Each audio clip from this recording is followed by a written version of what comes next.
Hello friend, विज्ञान channel में आपका स्वागत है। दोस्तों, मैं आज आप लोग के बीच में बहुत ही महत्वपूर्ण टॉपिक लेकर आया।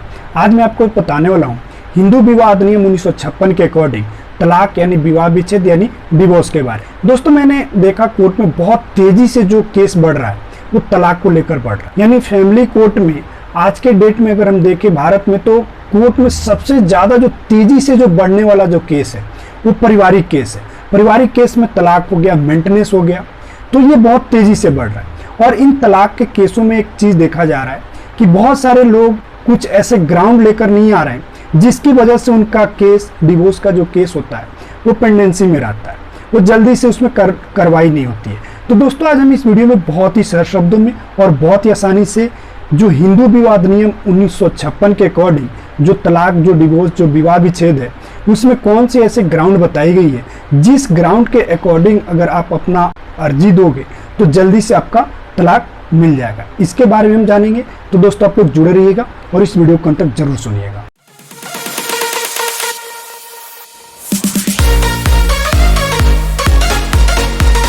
आइए दोस्तों, तो हम शुरुआत करते हैं। देखिए दोस्तों, जब क्या होता है कि जब दो लोग मिलकर आपस में शादी करते हैं तो कुछ ऐसी अड़चनें आती है, कुछ ऐसी कमियां आती है जो कि उनको साथ में रहना बहुत ही कठिनाइयाँ, बहुत ही दिक्कत हो जाती है, जिसकी वजह से हमारे कानून में ऐसे ग्राउंड, ऐसी बातें बताई गई है कि अगर वो चाहते हैं कि अगर उनको ऐसी प्रॉब्लम हो रही है तो वो अलग हो सकते हैं।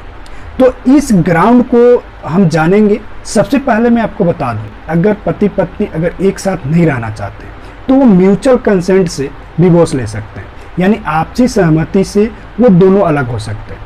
मैं अगर आपको बताऊं तो सबसे बेस्ट जो डिवोर्स का जो तरीका है वो आपसी सहमति यानी म्यूचुअल कंसेंट है।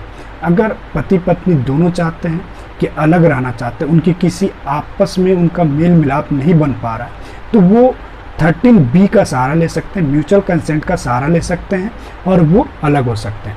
अगर इसके अलावा भी मैं आपको बताऊंगा कि अगर वो म्यूचुअल कंसेंट के अलावा भी डिवोर्स हिंदू विवाह अधिनियम 1956 के सेक्शन 13 में 9 ऐसे ग्राउंड दिए गए, जिस 9 ग्राउंड यानी पति पत्नी दोनों पे लागू होते हैं।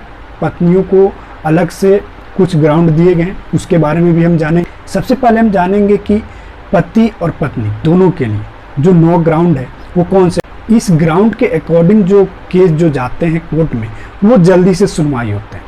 अगर ये 9 ग्राउंड और महिलाओं को जो 3-4 जो अधिकार दिए गए, अगर वो अधिकार नहीं रहे तो जल्दी से डिवोर्स केस नहीं मिलता है। बहुत सारे ऐसे केसों में देखा जाता है छोटी मोटी बातें हुई और उस बातों की वजह से बड़ी ब्लेम लगा देना और उस ब्लेम को कोर्ट के सामने पेश कर देना, जिसकी वजह से वो ब्लेम साबित नहीं होता और केस लंबे दिनांकों तक चलते रहती है, डेट पे डेट लगते रहता है। तो ऐसी गलती आप लोग बिल्कुल मत कीजिएगा। जो ग्राउंड हो उसी ग्राउंड के अकॉर्डिंग आप लोग डिवोर्स फाइल करें। तो आइए हम शुरुआत करते हैं और एक एक करके 9 ग्राउंड को देखते हैं। तो सबसे पहले है जारता यानी लिविंग एडल्ट्री के बारे में, यानी पति या पत्नी कोई भी किसी दूसरे के साथ लिविंग रिलेशन में रहता है तो यह एक ग्राउंड बन सकता है। अब लिविंग रिलेशन में तो ये जरूरी है कि दोनों में सहवास होना चाहिए। शादी से पहले की बात नहीं करें, शादी के बाद अगर पति या पत्नी किसी के साथ भी सहवास करते हैं तो यह एक डिवोर्स का ग्राउंड बन सकता है। अब इसको साबित कैसे करें, तो इसको साबित करना आसान भी नहीं है। तो मैं आपको बता दूं कि अगर ऐसा कुछ लगता है जैसे पति या पत्नी किसी दूसरे के साथ अडल्ट्री में रह रहे हैं तो आप कोर्ट में जा सकते हैं।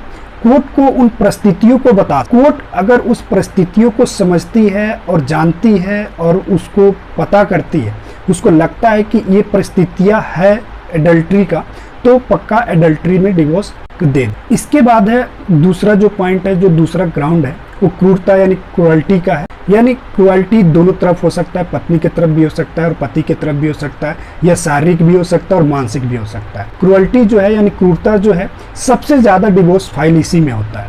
तो इस बात का भी ध्यान रख सकते हैं कि अगर पति या पत्नी दोनों ही मानसिक या शारीरिक रूप से क्रुअल्टी हो रही है उनके साथ। क्रुअल्टी का मतलब होता है कि किसी व्यक्ति को इतना मेंटली टॉर्चर कर देना कि वो परेशान हो जाए। तो इस तरीके का जो बात होता है, जो क्रुअल्टी जो कि सहने वाली जो चीज़ें नहीं होती है वो क्रुअल्टी में आती है। तो ये क्रुअल्टी के अकॉर्डिंग भी आप डिवोर्स फाइल कर सकते हैं। तीसरा है अभित्याग। अभित्याग का मतलब होता है कि पति या पत्नी एक दूसरे को त्याग कर देते हैं।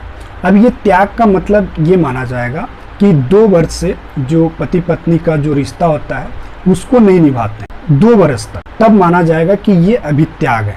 2 वर्ष तक देखा जाता है कि 2 वर्ष तक होना चाहिए अभित्याग, नहीं तो 10 दिन 15 दिन और 1 महीने का अभित्याग को कोर्ट नहीं मान सकती है। 2 वर्ष का अभित्याग होना चाहिए, पति या पत्नी दोनों एक साथ नहीं हो रहे हैं अभित्याग, तब माना जाए। चौथा है धर्म परिवर्तन। धर्म परिवर्तन का मतलब है कि कोई हिंदू है और वो मुस्लिम बन जाता है तो ये भी एक ग्राउंड बनता है, या महिला है वो मुस्लिम बन जाती है तो ये भी एक ग्राउंड है डिवोर्स के लिए कि आप डिवोर्स फाइल कर सकते। 5वां है मस्तिष्क विकृतता के बारे में, यानी अनसाउंड माइंड, यानी शादी से पहले कोई पागल व्यक्ति है, पति हो या पत्नी हो, और दूसरा व्यक्ति से जब किसी भी तरीके से शादी हो जाता है और उसको फिर साथ में रहने में दिक्कत होती है दूसरे पार्टी को, तो ऐसे में मस्तिष्क विकृतता यानी अनसाउंड माइंड यानी पागल का जो ग्राउंड है वो लेकर कोर्ट में जाने पर कोर्ट डिवोर्स को सुन लेती है, उसको मान लेती। छठा है कोढ़ की बीमारी। अगर कोढ़ की बीमारी है तो ये भी एक ग्राउंड बनता है कोर्ट में कि इससे भी डिवोर्स ले सकते। 7वां है रतिजन रोग, यानी यह एक संक्रमित बीमारी है, यानी किसी भी व्यक्ति को संक्रमित बीमारी हो जाती है और ऐसा संक्रमित बीमारी जो 2 साल तक ठीक नहीं होती, ये चलते जा रहा है, 2 साल तक नहीं ठीक हो। ऐसे संक्रमित बीमारी के लिए कोर्ट में आप कोई भी पार्टी, जिस भी पार्टी को अगर 2 साल तक ये बीमारी रहता है तो दूसरा पार्टी कोर्ट में डिवोर्स का ग्राउंड बना सकता है। 8वां है संसार परित्याग।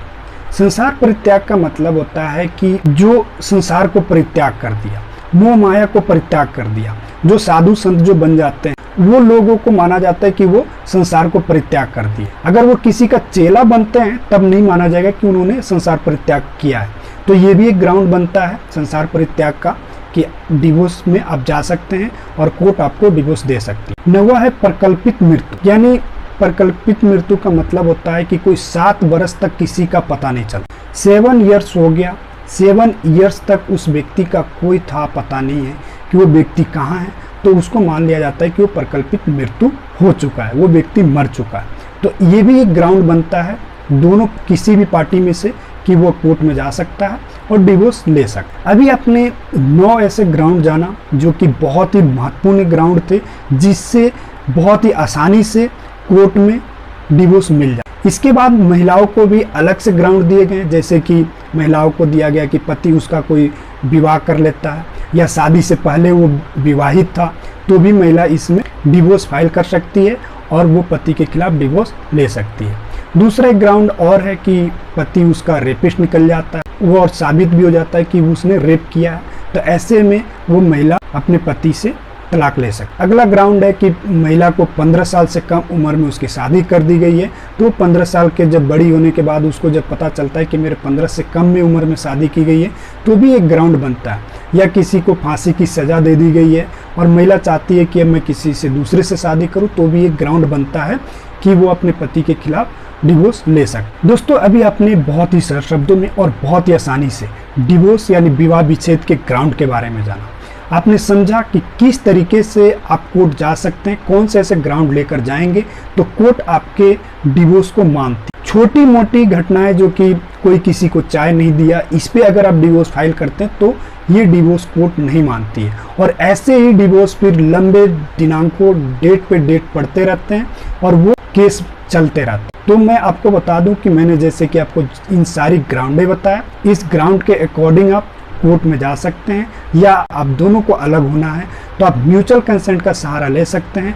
बहुत ही आसान है, म्यूचुअल कंसेंट से आप दोनों अलग हो सकते हैं, आप डिवोर्स ले सकते हैं। तो दोस्तों आपको ये वीडियो बहुत पसंद आई होगी, मुझे पूरा विश्वास है। दोस्तों अगर आपको ये वीडियो पसंद है तो लाइक कीजिए, कमेंट कीजिए और अपने दोस्तों में इस वीडियो को शेयर कीजिए। मैं फिर से बहुत जल्द आप लोगों को नए टॉपिक नए धाराओं के साथ बहुत जल्द मिलूंगा। आपको मेरी इस वीडियो सुनने के लिए बहुत बहुत धन्यवाद। Thank you.